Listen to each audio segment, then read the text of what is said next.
everybody. Welcome to Unlimited Commander. I'm Adam, and I'm joined, as always, by my lovely co-host, Matt. Matt, how's it going? It's going pretty good. I just got a call back for a job for a teaching position, so I'm super excited about being able to get that started. Mostly what I've been doing to pass the time this past week is playing a lot of the Pokemon TCG. For people out there who haven't played the Pokemon TCG, very different from Magic, still fun, but not as interactive because you don't do anything on your opponent's turn. On your opponent's turn, it's their turn. They do their thing.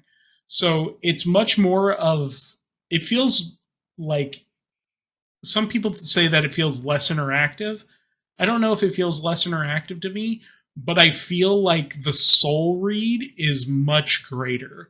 Like if you're good at predicting how your opponents are going to respond to things, Pokemon makes you feel great.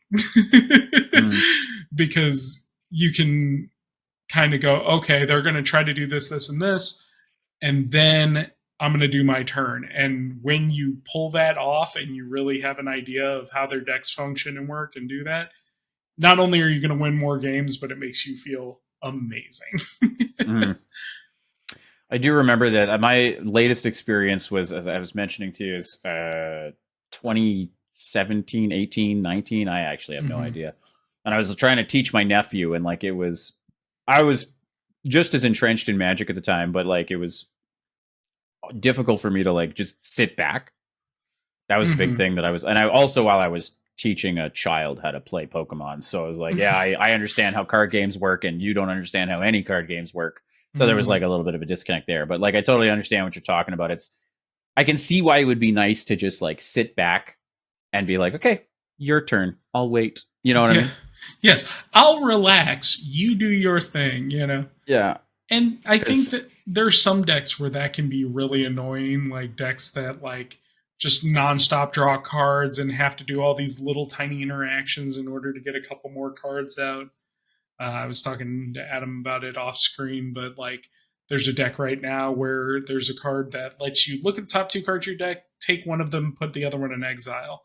And so people were playing cards that would be like, make the retreat cost lower so that you can retreat that one and then bring out the next one and do it again. And then, so every single turn they have to do like 7 or 8 interactions just to draw 4 cards, you know, or whatever. But they do it because they need those cards in order to functionally win. So those kind of games end up taking 15 minutes instead of 10 minutes. And it feels like a lot when the game has increased by 50% of its time. But games tend to be fairly short. The interactions are fun enough. And it's just something cool to do.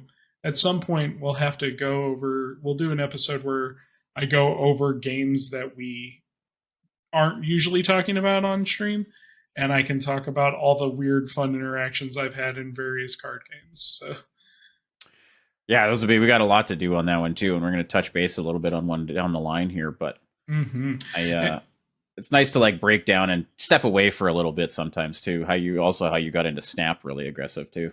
Yeah. It really helps me like re-energize and be able to play when I get to play Magic, actually enjoy playing Magic rather than having hyper focused on it while I wasn't playing and then get one game in and be grumpy about it. Yeah. I lost my one game this year. I'm so mad about it. For sure. How about you, bud? How are things going? Not so bad.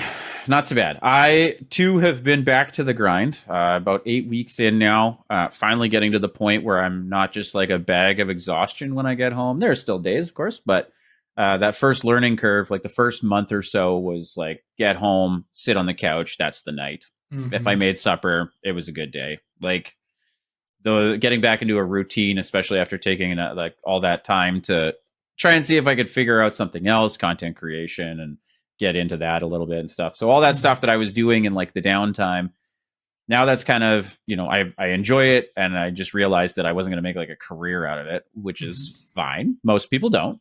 And it was a good reminder to know that doing stuff like streaming and podcasting, it's a hobby for me specifically. I think for you too, but it would have been nice if it would have worked out, and I was okay that it didn't. And then it was time to find something. Now I've been back into the general workforce, and it's going good.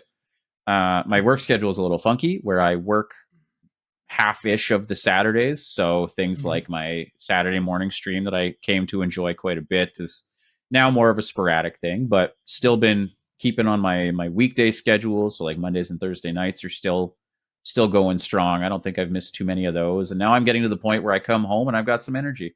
Yeah. So things like getting laundry done. Oh, it reminds me.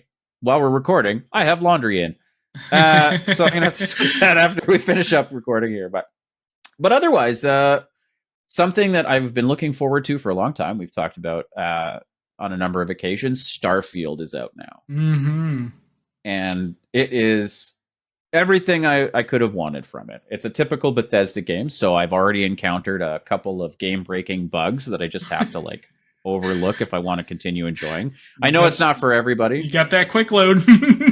Yeah. Oh no, one was real bad, and then like the autosave is better now, which actually ended up being to my detriment, and now it's gone, and I'm gonna have to figure out later what to do. So it's okay. I got it for PC, so I have like the ability to go in and mod it a little bit. Okay.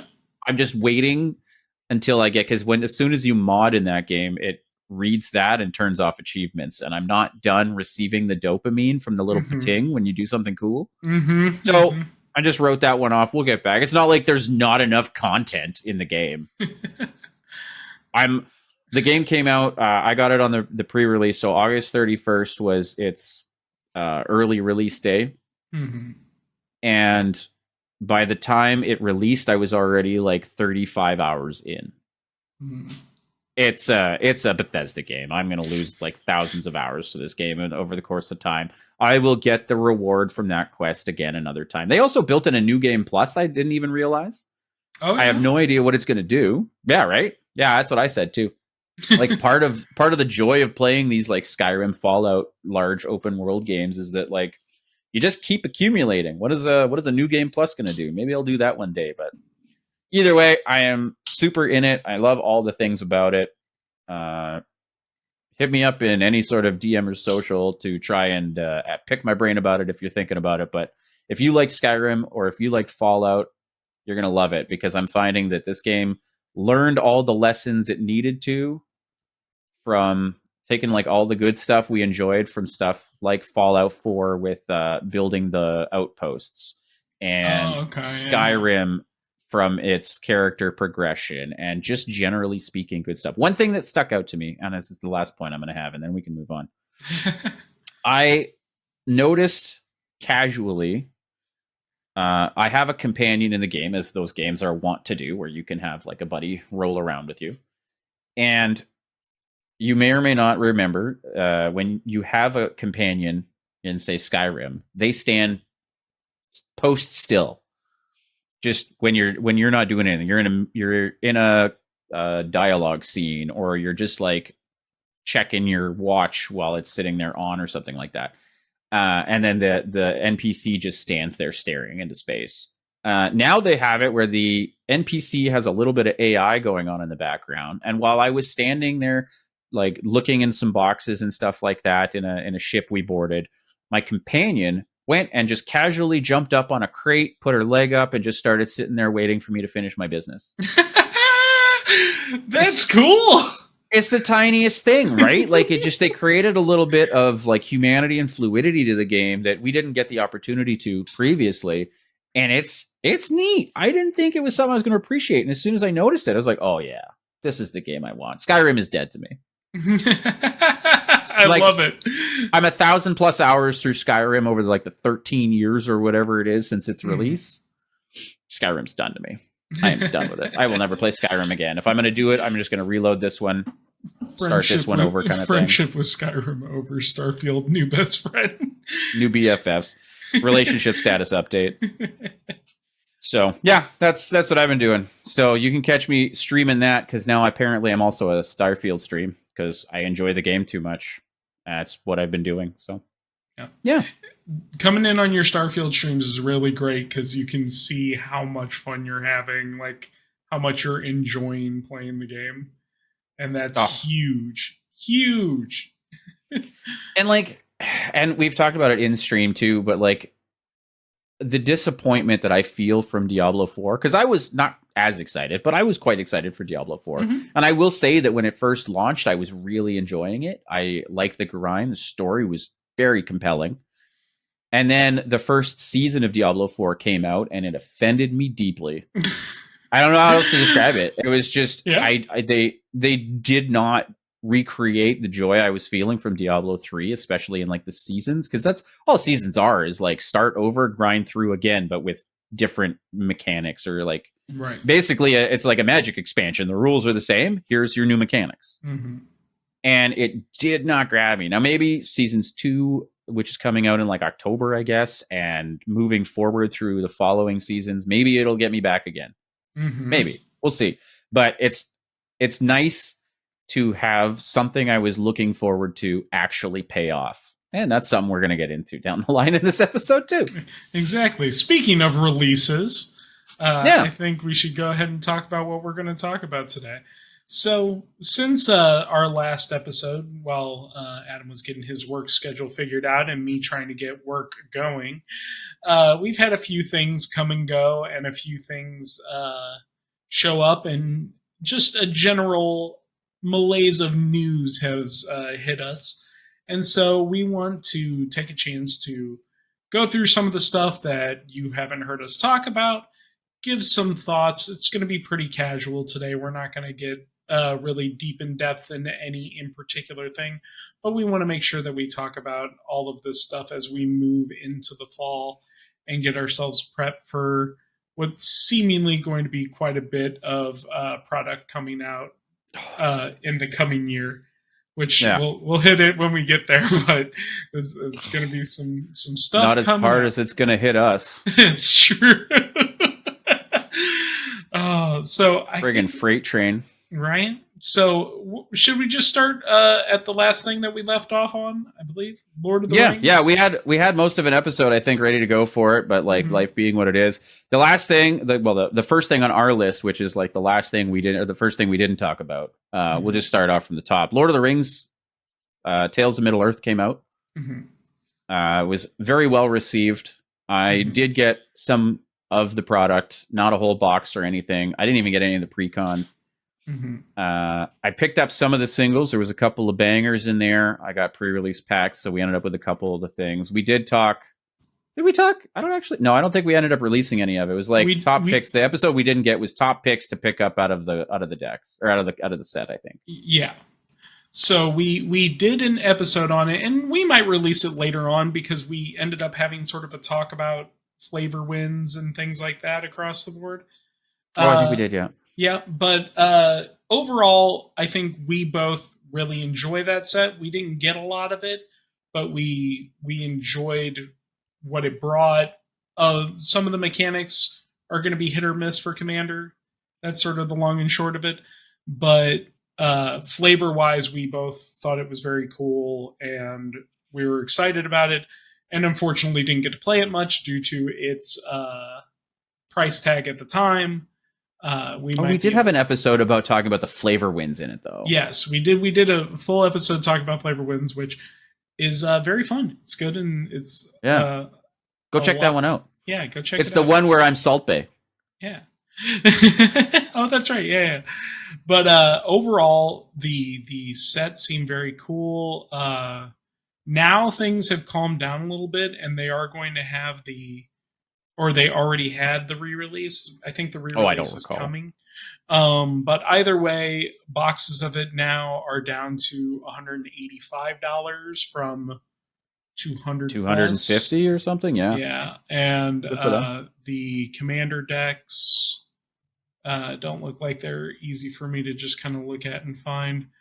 But I believe they've also gone down, as have most of the various products that we're about to talk about. Yeah, it looks like the Commander decks are back down to 50-ish where they belong. Wow. Save for one of them. The Mordor one is still... One?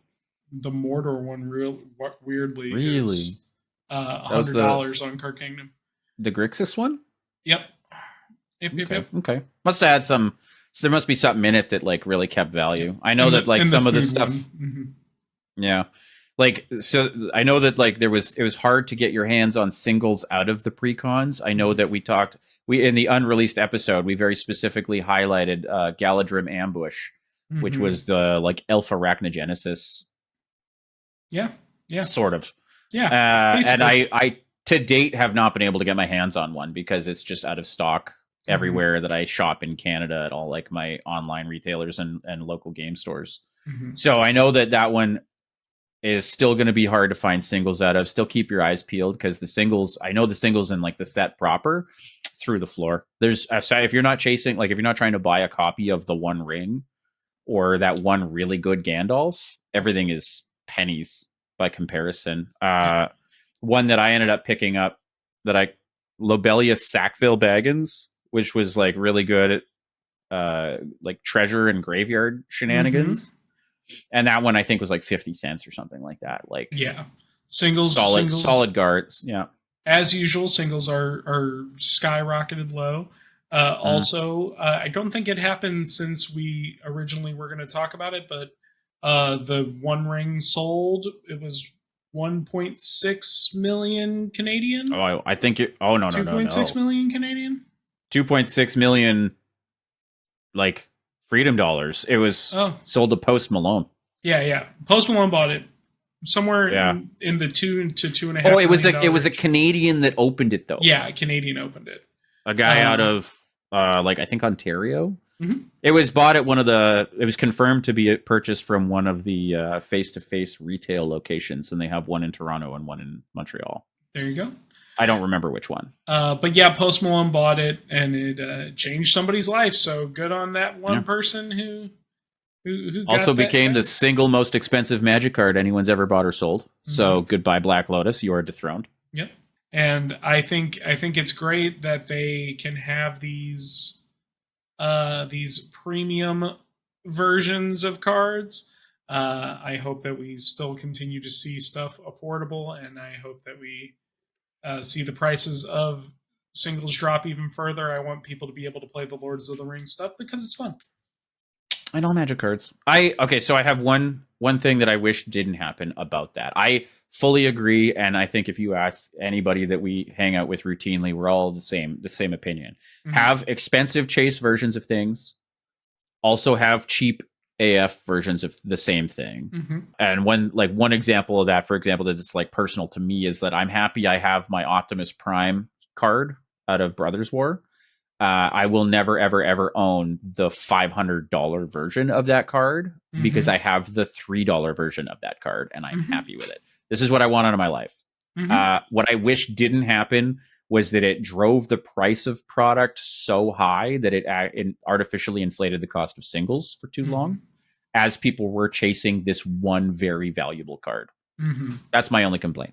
I It agree. still became difficult for people to obtain the product. Mostly a win. I have caveats. Long term win, short term really sucked. Like it, and you're going to see that as a pattern as we continue on through this product. But that is something that we see a lot. Speaking of that in particular problem, we have next on our list Commander's Masters that came out this. I have thoughts.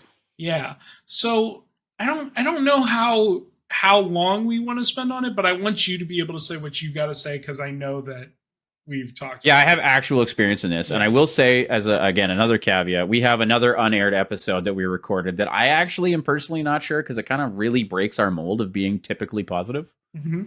Atypically positive, actually, I think is a better. We are an atypical version of positivity. Mm-hmm. Like we want the good things, and we're mad that we don't get them, but.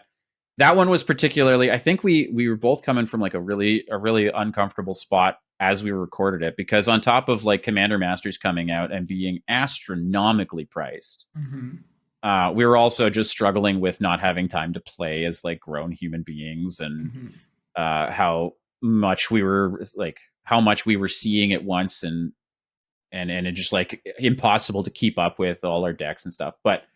Commander Masters specifically as like a fully reprint set was like one of the most ridiculously priced things I've ever seen. And I did end up buying some. I know that I have always touted that don't buy these boosters, especially so priced. But we do, Libby and I experience an amount of joy from Kraken boosties, and these were gambles for sure. Mhm. And we do like gambling, and this keeps me out of casinos, actually, if I'm being honest. Mhm.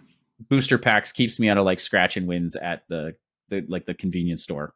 Mhm. So we knew what we were doing. We ended up the most, and here's the thing that I think is important to note. Our most cost effective purchase was buying a collector booster box, which only had 4 boosters in it. It was the only thing we could feasibly afford. That one clocked in, and it was like, I think it cost us like 300-ish Canadian with the taxes on it. Oh man. Which, and I will also say, like, if you remember, like,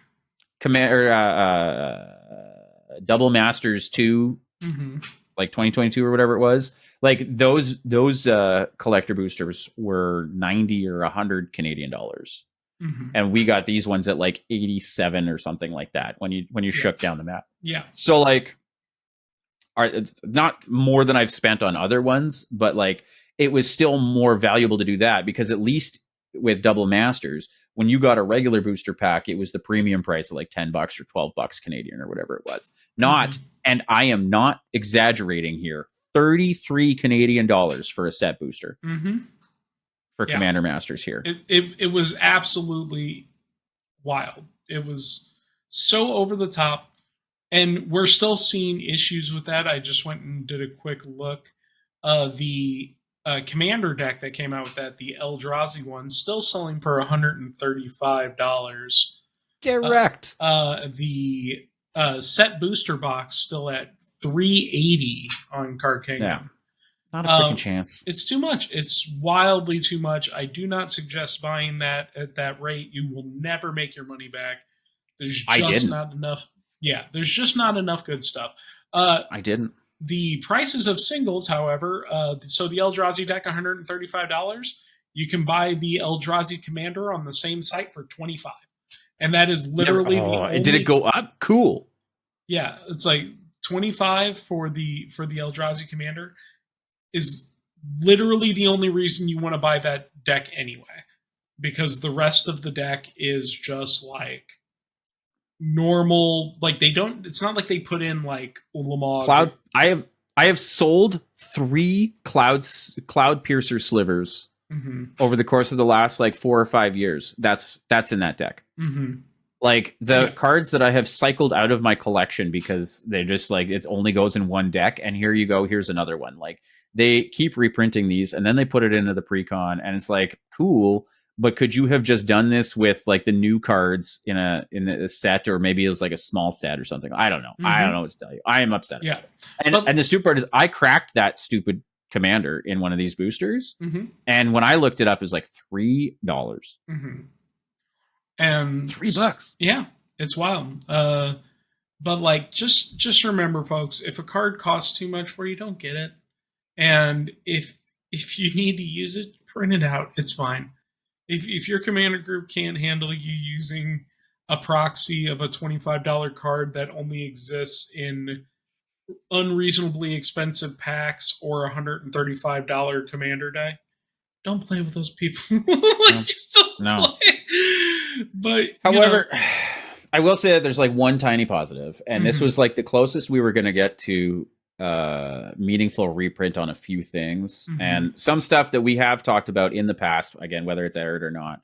I know that we have at some point in our relationship discussed Arachnogenesis and how that has no business being a $50 Magic card. I recently picked one up from my local game store out of Commander Masters for $11 or $12 Canadian. Things like that have seen like gross price drops now that you can get them. Now, I will say, only in the Commander Masters version are they get, like I've been finding. All the older prints of things are still keeping their price. We're not at that point yet. But the Commander Masters versions of things are like cheap.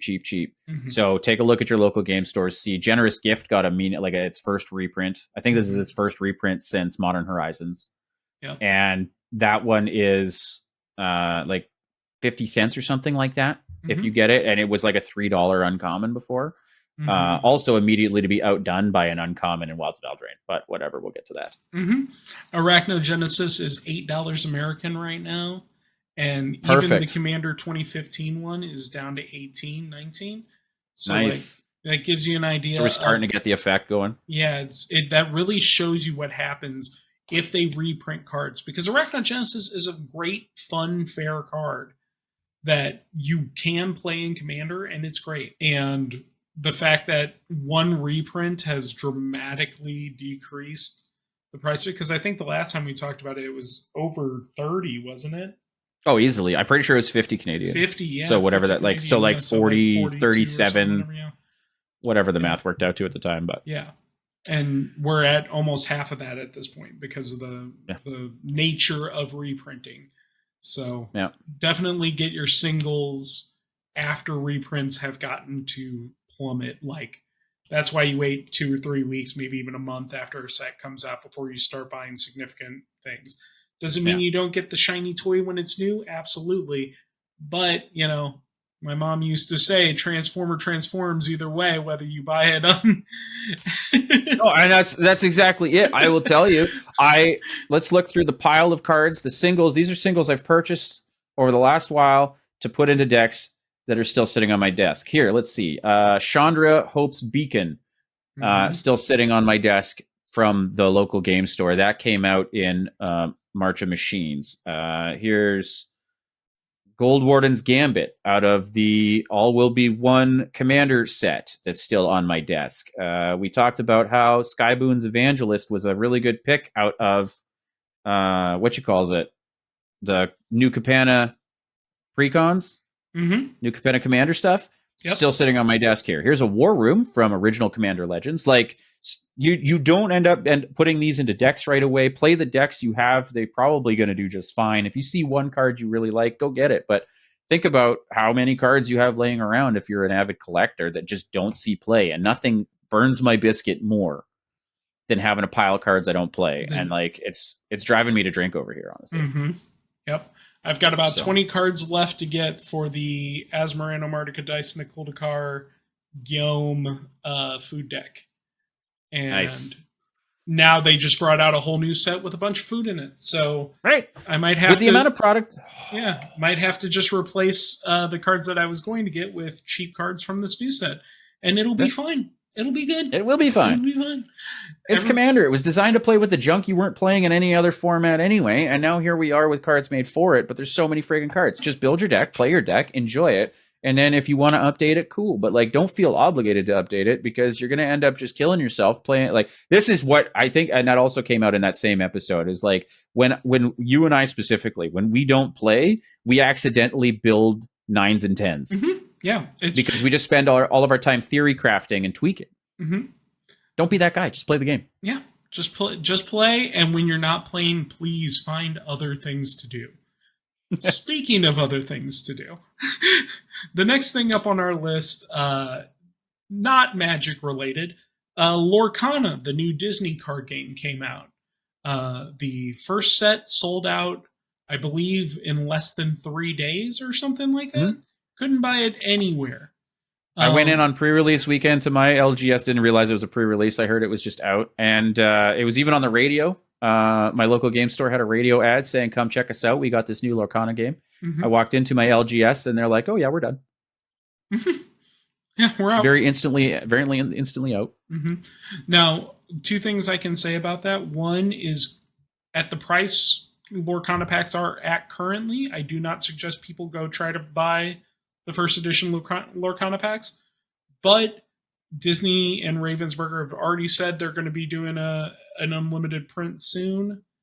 They're going to do their best to get that out as quickly as possible. So once that's out, that should drive down the price for people who aren't Disney heads who absolutely have to have the first edition, and you'll be able to pick up the cards that you want to pick up. A lot of interesting things about Lorcana. So apparently, I haven't really gotten to like sit down with a rule book, but I have gotten to watch people play, people explain the game in various ways, so I can at least give some insight into the game past just like what a card looks like and all this other stuff.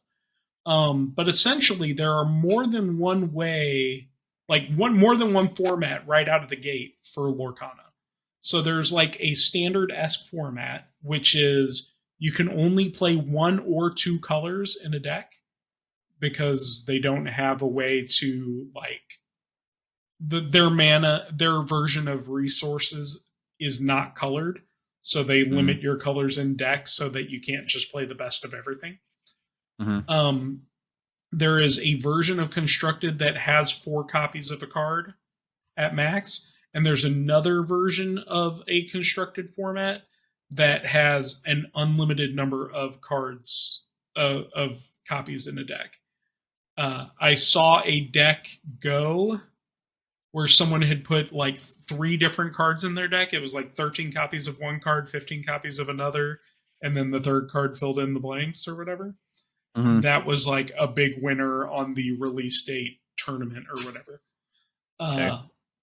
It seems lame though. Yeah, it's a little lame. It's very reminiscent of the Wild West of '93 Magic, where the people who had money to blow on just the most obscene numbers of what are they called? Black Lotuses won, you know? But I do like the Constructed version that has 4 copies of. It looks really solid. The game seems very fun to play at a casual level. It already has built-in wording for multiplayer, so there are a lot of people going ahead and trying 4-player games similar to Magic. It's got a lot of the base things that you'd want to see in a new card game, learned from years and years of card games coming out. So we'll see how it ends up going past that. I just think it looks really fun and something to just kind of mess around with. Yeah, like, and that's kind of where I'm at. Like, I don't think that it's going to end up developing a scene where I am. Our local center is just not enough people. Like, it's already hard. I don't have anybody I play with, as I've said on numerous occasions. I don't play Magic locally. I play it online, and I don't see that being a thing picking up where you're going to end up playing Lorcana on Spell Table. Maybe it'll happen if you have like a friend or two that wants to try it out. But I do want to find some actual cards, because here's the thing that I'm curious about is I want to see what their actual physical quality is like, because Ravensburger has been in the business of games for 100 years or whatever the hell it is. I was just looking on my shelf, and my board game shelf has a Ravensburger version of Master Labyrinth from like the 80s, and it's still in like pristine shape. So I want to see if also their puzzle quality is off the charts. They're a very good, very reputable company, and I want to see how that translated into a physical card game, because I want to know if because we're always complaining about the quality of the actual card itself in Magic, and Pokemon seems to never have this issue, and I want to see what a new kid on the block has to offer. Because they're not a new kid. I want to see what like 100 years worth of game fit, like game manufacture. Lets you know, yeah, so that they can, like, just so you know, Magic the Gathering, it's not that hard. You know, like, and what is the difference in cost? Because that's, if you're saying the packs are comparable in cost, right? You're saying they're like expensive-ish now, but a $12 Modern Horizons 2 booster was about that price, right? Yeah. Like, it's pretty comparable to that. And so we were paying that price for a booster pack of Magic the Gathering cards that came out as Pringles. What does Ravensburger have to offer? Yeah, that's what I want to know. So far, I've not gotten to physically hold some cards. As soon as I do, I will do a stream where I show off the game and do some stuff. Hopefully soon, because Ravensburger is also selling cards on their own site. They are sold out right now, but they are selling on their own site, and they have like the starter decks at like $16. So American. That's peanuts. Yeah. That's where a starter deck should be, because it's a starter, you know, like it's to get you going and to get you experiencing the game. That's what Pokemon does too. Their starter decks are like at most like $20, and like they're good at getting you acclimated to the way the game is played. So comparing those, so like, I know the Pokemon starter decks are actually decent decks, and the Magic starter decks that are like at that $20 mark are garbage. Fight me. The Planeswalker decks are the most recent ones. Those are trash. Yeah. Absolute trash. They're not even worth the cards you get in them. Not even, like, because they just build bad cards. And why would I want to buy those? But if these are on like the Pokemon card level, like Mm-hmm. the starter deck for Pokemon. If they're at that point, then it's probably a really good buy. But if you can Yeah. find some, please check it out. Send us pics, send us a vid, hit us up on Mm-hmm. Twitter or whatever have you. I curious minds want to know. Like, I don't Yep. think I'm gonna jump ship on Magic to pick up Lorcana, but I do want to try it. I know that, like, I think it'd be something. Libby is a big flavor person when it comes to cards and like building decks and stuff like that. And this Mm-hmm. is probably right up her alley. So like, I'd like to try it out and see if it's something that we could get into, but I don't see myself jumping on board real heavy. Like, Mm-hmm. so I would love to see what everyone out there has to offer and show me. Yep. I'll tell you that the first place deck is an amber steel deck. That's the way that they've named their colors in this game. Okay. Uh, and so it's yellow gray, I guess. Mhm. And a lot of the cards in it are from the starter decks that had amber and steel in it. So not Perfect. all of them, but a fair number of them were found in it. So it's not that your Good. it's not that your starter deck's going to have nothing usable in it, at least, Mhm. at the very least. And I know that like even Pokemon's like that too, right? Like, there's just a lot of the Mm-hmm. base stuff. Like, you still the quote unquote money cards in Mm-hmm. Pokemon as far as like playability goes, because we can go into that all day, but that's a different story. Mm-hmm. But those end up being just like your third evolution or something like that. Like, you're still going to play your basic Charmander Mm-hmm. and then evolve it into your basic Charmeleon. It's the Charizard you put on top that matters. So most of your base deck in that is going to be the same. And if that's the case with Lorcana, then I have high hopes for it, because the barrier to entry seems low enough that maybe they'll actually get people in it. Maybe that'll change over time. I Mm-hmm. mean, I also kind of remember a point in time where, like, I don't know, think a few years back with $20 commander decks with Commander Legends. Mm-hmm. They hit a home run there, and then they were like, just kidding, go, yeah, curse words, Yeah. Yeah. right? Like, get out of here. Just kidding. You don't get that anymore. So I don't know. Exactly. We'll see how it goes. I am interested to see where it goes. I'm gonna, as soon as I can get my hands on some packs to like actually look at the quality. Same deal. I'll probably like crack them on stream or post it on like Yeah. Maybe a Twitter or something like if that. we can figure it out once the price goes to a reasonable, manageable place, maybe we'll do a stream where we play a couple games on stream and I would just do this. Yeah. have fun. Open some Yeah. packs, see if we can boost up a starter deck, and then have fun with it. Deal. Yeah. Other than that, I guess the next part back into Magic is talking about the product release schedule for the upcoming year. So, Uh, yeah. Kicking off with what just happened with Wilds of Eldraine. mm-hmm. We just got Wilds of Eldraine to throw the next year all into a giant spiral, like post Commander Mm-hmm. Masters hatred. We're back to standard sets at standard set prices for the most part. They're still Mm-hmm. up from what they were a year ago, but at least they're not 33 Canadian dollars set boosters. Mm-hmm. Decent set overall. The flavor is on point as usual. Eldraine has always been a fan favorite regarding the flavor of it. They kept that up. Adventures are back. Food is back. Typal stuff seems to be back with fairies and a couple other Mm-hmm. things. Yep. The story has taken a dark turn, though. I haven't read too far into it, but Will and Rowan are both handling the loss of their parents in very differing fashions as the now leaders of Eldraine, the monarchy of Eldraine, Mm-hmm. not doing very well with it, from my understanding. Mm-hmm. And they are both confirmed desparked. Yep. They're desparked. They end up having a bit of a siblings war. We won't call it a brothers war because we don't have that kind, but it's a siblings war. One's a sister, anyway. Yeah. And the lore is very cool in this set. I do think I'm a little sad about some of it, but I'm not going to get into spoilery territory with it. It's still pretty new. Maybe next time we get a chance, I'll do a little bit of talk about what's my problems with the story. But I do think it's a good direction. I think that they are showing that they do want to, that the aftermath wasn't just a one-time thing, that there are some resonating factors from the Phyrexian invasion that are prominent dealing with.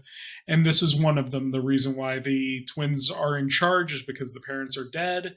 but they are not actually supposed to be in charge. That is not how they do monarchy in Eldraine, and so they are getting pushback from all the other kingdoms because everyone who should have been in line for the crown basically died. So yeah, did not go well. So. yeah, but also, I did notice on one card, omen paths are still a thing, and there's another card that shows it. I don't know anything about the card. I forgot the card entirely. I just remember that the art does very clearly show one of the omen paths that, and I think we touched on it in Aftermath, like March of the Machines Aftermath, where Nissa and Chandra hold hands and walk into an omen path, and it was beautiful, and we loved it. Yeah. And they're still there, so that's still a thing. Not sure what it's going to mean, but yeah. We what we know is that what was once a multiverse seems to be connecting kind of into a universe, and I'm very interested to see what comes of that.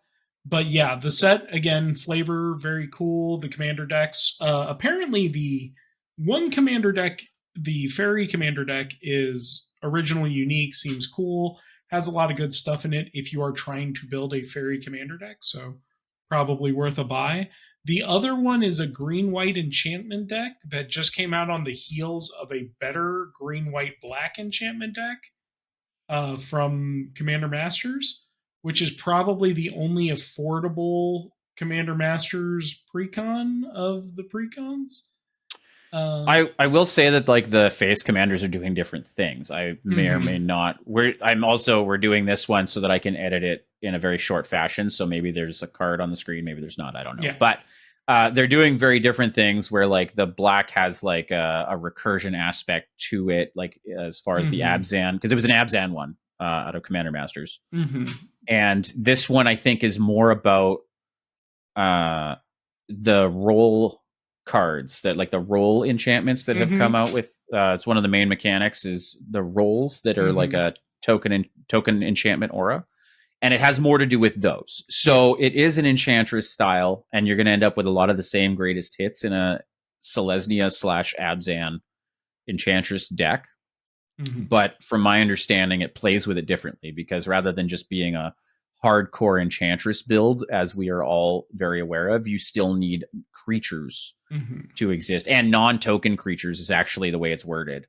Because the way that one works is whenever you cast a non-token creature, you put out a token or a roll onto it. So it does care about enchantments, but the way it delivers on it is a little different. Yeah. And then the other big thing that kind of came out in that set is the Enchanted Tales things. So there's an Enchanted Tales grouping of cards, and then there's an Enchanted Tales anime grouping of cards. Essentially, nice looking, pretty stylized old cards. Most of them are mid, and some of them are highly expensive, depending on where you're sitting at. There's a very neat looking Omniscience and a very cool looking Rhystic Study, as well as stuff like Intruder Alarm, which is fine. Right, it's a perfectly combo-y card. Yeah, so the arts on those look great. We're not going to show them on screen, but just go look them up. There's a bunch of cool ones. If you are into high art things, then this is very similar to the Strixhaven grouping of cards and basically all of the art things that we've seen since then. Right. Yeah, this is the same bonus sheet slot that apparently is never going to go away now, which I don't know that I'm really upset about, but also like it's kind of weird. It's a way to put, I will say that like I appreciate it. It's a way to put some really interesting cards into limited, as bad as it might break limited games, but you still get to like see these old cards and play with them nowadays without necessarily having to go and rebuild, like build a cube, for example. Like if you can't build a cube, this is kind of cubish, honestly. Yeah. So that you can open up like a Rhystic Study or a Smothering Tithe in limited, because these are in the bonus slot, so they're playable in limited, but they are not standard legal. But really, they're like, hey, Commander players, please buy these new packs because you might get a Smothering Tithe. Yep. I was just going to ask. Mystical Archive 4.0. I was just going to ask if that girl on Smothering Tithe was a cat girl or not, because I can't tell. But I don't know. maybe she has. I don't have it up right now. Yeah. I don't have anything on my screen right now. Actually, like we're super cash today, just wanting to like get something out. We haven't recorded in weeks, so I don't even care. Yep. But everything looks cool. They also brought back the showcase arts if you like the showcase arts, which I did. So they're actually different too. They're different than the old showcase arts. Yeah, a little. Yeah, some of them seem to have the same vibe. Some of them have a little different vibe, but yeah, it is what it is. They've got a bunch of cool stuff in Eldraine. If you liked Eldraine the first time, probably hook through. If you like fairies, probably hook through. I'm a big fan of fairies, so I'll wait until these card prices go down, and then I'll go buy singles of all the fairies that I want and maybe build an Una deck. Do it. Because I love it. Do it. Yep. I will say too, and it's just like a point of note on the flavor, each color pairing references a different fairy tale. So they've done it differently this time as far as flavor goes, where in the last time they just like threw as many various references as they could onto cards, and like it was strewn about all over the place. But now they've taken it and made each archetype refer to its own specific fairy tale. So for example, Rakdos Black Red is rats, and it is very much about the Pied Piper. Blue White is the Ice Queen, not Anna and Elsa like in Frozen, but kind of what that was originally based off of. The original Ice Queen fairy tale. So take a look through that. Go. He's right. Get some singles if it inspires you. Don't buy product, because what we're about to get into basically right now is the one that I am like personally the most angry about, and what our almost our entire recorded unaired episode was product fatigue. It's back. It's real. It's in your face. Yeah. So one of the things that we were talking about before we got started today was why I need these recharges from Magic. Like it wasn't questioning, it was just more of what I wanted to talk about. And so part of the reason I picked up Pokemon and Snap and all these other card games that I used to play or can play quickly and easily is because it's hard to get a game together and it's hard to get things moving. And then on top of that, in order to keep up with the ever increasing amount of product that is built for Commander, it's impossible. I don't even want to say that it's highly unlikely. It is impossible. Without being a millionaire, there's no way that you would be able to keep up. It's not even about money, man. Like, who has that much space in their brain? What do I have to delete? That's why we have a whole episode about like, hey, just so you know, 2 years ago they released really good Commander decks. Here's crap you forgot. Yeah. And like we were like, we're going to do this on every set because I've already forgotten crap for the next one. And so starting with next month, we have Doctor Who Commander decks coming out. I think there is another product released before the end of the year. I don't know what it is, but I think there's at least one more other than Secret Lair before January. Once we get into Q1, we're going to be dealing with Ravnica Remastered. Murders at Karlov Manor is going to be the standard set. Then we missed one. The other set you're missing is Caverns of Ixalan, which is the next standard set, probably. That's it, Caverns. Yeah. So we will see. See, we forgot a whole set. A whole standard set. And he's got a list on his screen. Yeah, a whole standard set, and I have a list on my screen. Then we have Ravnica Remastered, Murder at Karlov Manor. Fallout is going to have some kind of Universes Beyond situation going on. The Cowboy set is coming out Q2. There's going to be something attached to Modern Horizons 3. Assassin's Creed thing is happening. They have Bloomburrow coming out next year, which looks like it's going to be Redwall. I think it looks very cool.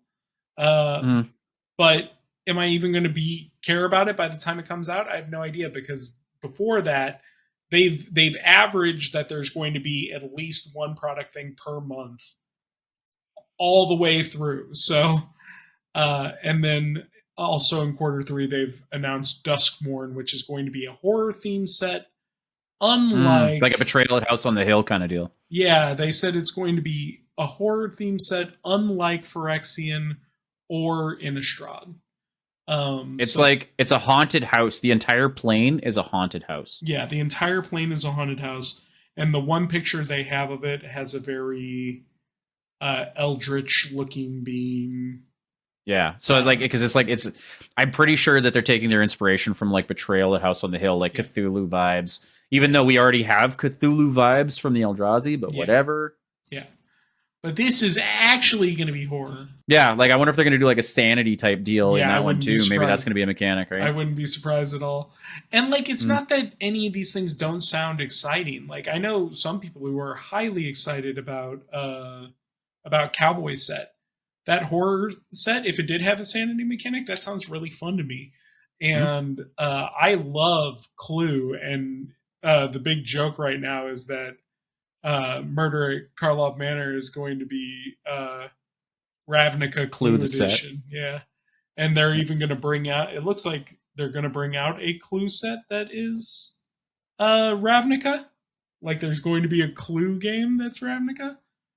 Okay. So I this is ridiculous. There's like so many freaking things. Do you even have anything left on the list? Is that the end of the year yet? That's up to the end of third quarter. And that's not everything. That's only the things that they've announced largely. So that won't include any that's like September, bro. Yeah. And from now until next September, that is like 12 things. Okay, so there's this constant thing that goes around like corporate speak that I've heard a long time, and it's like, so if everything is a priority, nothing is a priority.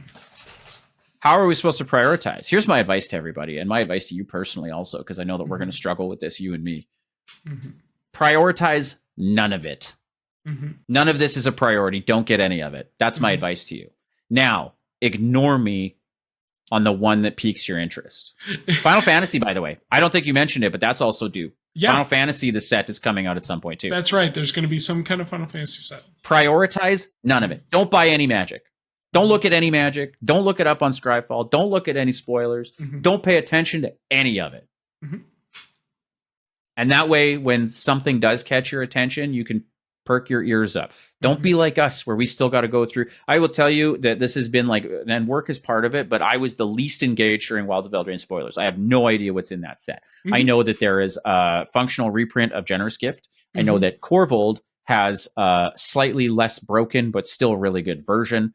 And I know that Rolls look like a really interesting, but ultimately just another like +1/+1 counter-esque type thing. This is what I know.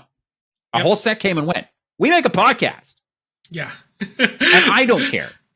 And that's, I think that's so true. And it's really important to remember that I was thinking about this too. One of the things I wanted to talk about was that like groups that I watch, like Loading Ready Run, they do the pre-release, which is this big streaming thing where Wizards gives them product to do a week before the pre-release.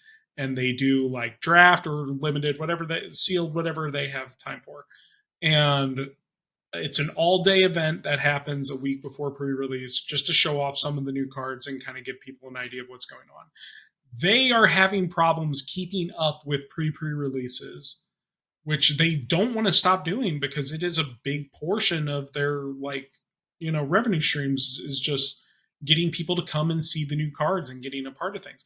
But you can tell that they are experiencing severe fatigue from it because all of a sudden they had to do a Commander Masters one that was directly after the Lord of the Rings one they did, and then immediately had a Wilds of Eldraine one. I haven't watched the Wilds of Eldraine pre-release yet. I didn't see it on the day that it came out because I wasn't available and I didn't know a product was coming out. I had no clue. Again, we have a podcast. We have a podcast.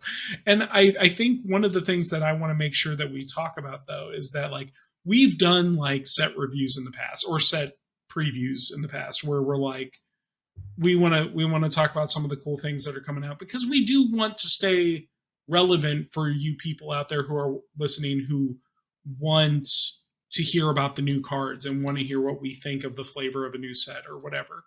We like doing that for you, but there is no feasible way with a set a month or a big product a month coming out that we could dedicate it, even if we were still doing an episode a week and staying on top of an episode a week, that we could ever keep up with that kind of product. There's no way.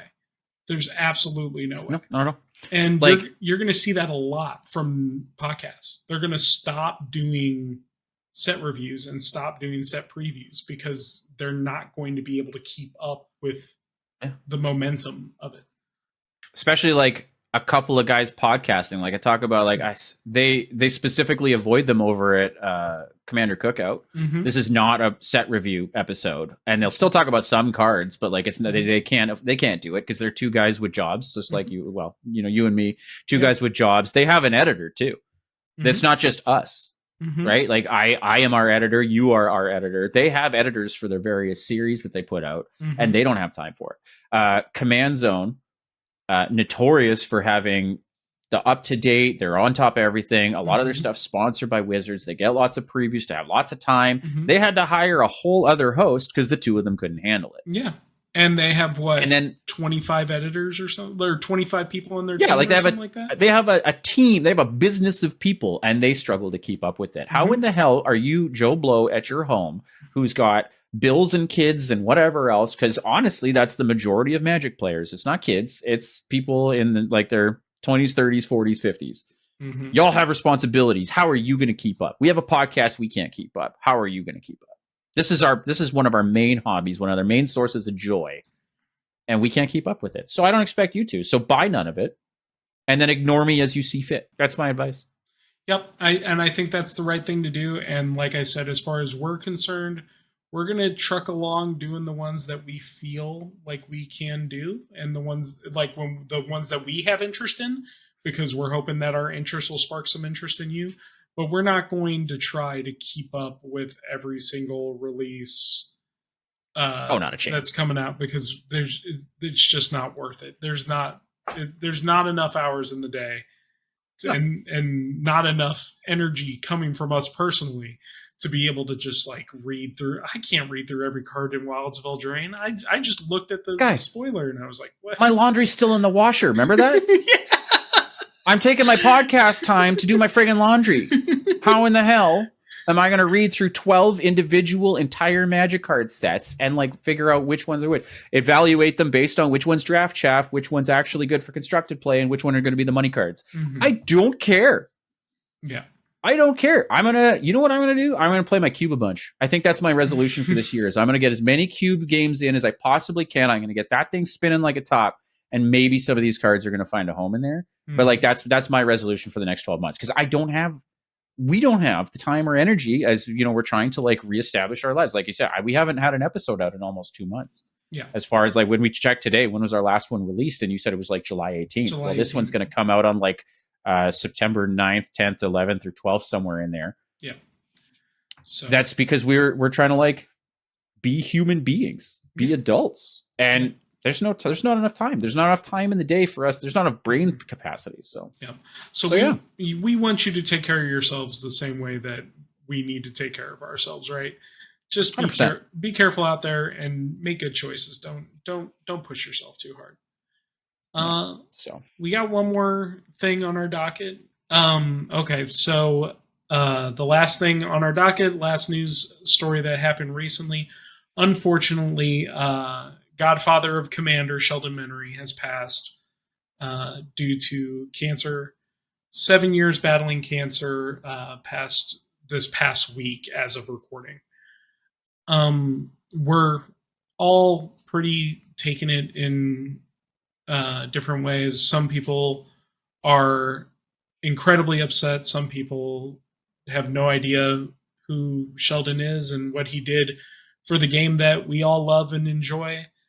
Even people who had differing opinions with him or fought with him on battles understand that cancer sucks and that no one should have to deal with this particular kind of issue. We don't want to get too deep into the problems here. There's so many things that could be said, but as far as his contributions go, he will be missed. Not only by us, but by the community as a whole. And the main thing I think we want to talk about is just like knowing what kind of things we should do as players, knowing that Sheldon is no longer the front facing advocate for Commander. So, one of the things that we note is that recently the Rules Committee had Olivia Goldberg Hicks and Jim LePage added to it, who are both very front facing advocates for Commander. They're both very passionate about the game and keeping the game, going at a reasonable and a pace that is future proofed to make sure that it doesn't go off the rails and then spin out of control. So we do still have those front facing advocates, but it's also good to remember that the best advocate for a healthy game, a healthy community, is yourself. So just remember that if you are running into issues that you feel were kind of kept in flow because of previous people in charge, you can advocate for good practices in the community at large and even at your local tables. Don't let people be toxic at your tables. Don't let people dictate the way that you should be playing, whether that be a casual game with proxies or not having a pre-game chat or whatever things that you need in order to facilitate good gameplay.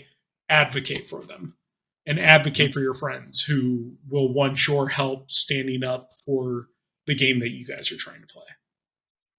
Very true. I think that personally, because I've had the pleasure of playing with him, and it was interesting in a sense to me, because my personal take on the whole game is outlined very cleanly in like a catchphrase I like to use. But I felt that he always kind of embodied the two main tenets that he I think was trying to convey at all times was Magic is for everyone and it's for fun. And I think that if you can keep those two things, everything else should go pretty smoothly if your advocacy is that it's for everyone and it's for fun. And I think that that's all I'm really going to look forward to trying to, I don't know. I'm not good at this on a good day. I eulogized once and it was horrid. But just in general, to keep in mind, and what I'm going to try and do is remember that it is about having beer and tapas with your friends, right? New friends, old friends. It's all about, like, the game is for everyone. You're going to encounter all sorts of different people, and it's their game too, and they're just trying to have fun. And I think that's all he was ever trying to convey. Honestly, I think that it was really easy, and everybody made it really complicated and asked a lot of like really pointed questions directly at him, forgetting that there were 3 other members on the rules committee that were like not just out there all the time, and these other 2 that they brought in, like, he was the only one to say it out loud. It's for having fun with your friends. Go make friends. That's it. And that's all I got. Yeah, and I didn't ever get to play with Sheldon, but I had a couple of conversations with him involved. And while we don't always agree on what is good for a game, with anybody, this isn't just like a me v Sheldon thing, but like even though as players we do not often agree on what is good for the game, we can all agree that the game is better when we talk about what we think is good for the game and when we work towards what we think are good practices for the future of our format. So in that way, I respect Sheldon for taking steps to better the game the way he thought that the game needed to be bettered, and to keep his eyes on what he thought was a long-term plan for the future of Commander as a format.